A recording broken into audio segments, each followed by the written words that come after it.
The galaxy was vast with countless star systems and planets. Most advanced species in the universe had long since moved past the petty conflicts of their pasts, focusing instead on expansion, exploration, and dominance. Among them, Earth was a small, insignificant speck, a primitive world barely out of its infancy in the grand scheme of the universe. Or so they thought. For centuries, Earth had been ridiculed, laughed at by the more advanced civilizations that roamed the stars. The Zorathians, a highly intelligent species from a distant nebula, often made jokes about Earth's primitive technology and crude weapons. The Kelorians, whose civilization spanned several galaxies, saw humanity as little more than a curiosity, a species barely worth acknowledging. But they were wrong. Beneath the surface, hidden deep within the folds of time and space, Earth had been preparing. The governments, led by the United Nations and a coalition of the most powerful nations, had been working on a secret project. A project that began when Earth's most brilliant minds realized that they were being underestimated, laughed at, and mocked by the galaxy at large. They called it Project Ascendant. Hidden from the eyes of the galaxy, buried within the moon's hidden craters and beneath the oceans of the Earth, vast fleets of advanced ships have been constructed over the years. These ships were unlike anything seen before, sleek, powerful, and capable of traveling through wormholes to distant corners of the universe. But the project was not just about creating a fleet. Earth had been secretly studying the technologies of the other species, using their own intelligence against them, learning their weaknesses, understanding their strengths. Earth had developed weapons that could rival the most advanced civilizations, weapons that could turn the tide of any battle. And then, one day, the unexpected happened.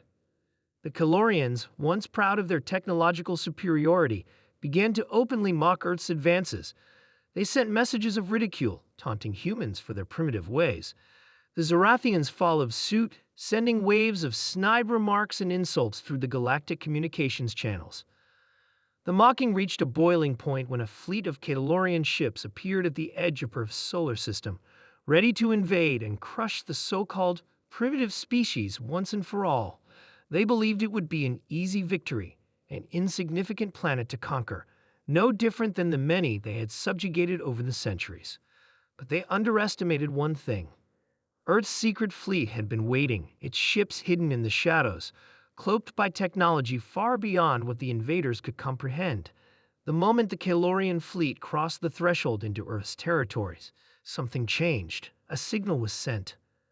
The wormhole that had been long dormant in the far reaches of the solar system opened. And from the depths of the wormhole emerged Earth's fleet, vast, powerful, and ready for battle. The first ships to emerge were massive, their sleek designs glimmering with advanced weaponry and shields that flickered with energy. The Kelorians and Zorathians, caught off guard by the sudden appearance of the human fleet, hesitated for a moment. They had expected no resistance, but now they faced a force they could not understand. The humans weren't just defending their home, they were sending a message to the entire galaxy. The first strike came from the Earth ships. Pulses of energy shot from their weapons, striking the Kelorian vessels with precision. The alien ships were torn apart in seconds, their advanced shields failing under the intensity of the attack. The Zorathians, who had been watching from the sidelines, quickly realized that Earth was not the weak, primitive species they had once believed. The battle raged for hours, with Earth's fleet showing no signs of slowing down. Each ship had been built for this moment, for this battle. The Kelorians and Zorathians fought back with everything they had, but their weapons were no match for Earth's technology. Slowly, but surely, the invaders began to retreat. It wasn't just the strength of Earth's fleet that surprised them. It was the determination of the human soldiers, men and women who had trained their entire lives for this day. They fought with a ferocity that the alien races had never seen before, driven by the desire to protect their home and show the galaxy that they were not to be underestimated. As the last Kelorian ship was destroyed and the Zorathian fleet retreated, the galaxy was left in shock. Earth had won, not by luck, but by strength, intelligence, and determination. The mocking had stopped. In the days that followed, the Kelorians and Zorathians, sent ambassadors to Earth, not with threats, but with offers of peace. They had realized that Earth was not just another primitive world, it was a force to be reckoned with. The leaders of Earth, once humiliated and laughed at, stood tall. They had proven their worth to the galaxy. The secret fleet, hidden for so long, had emerged from the shadows and changed the course of history.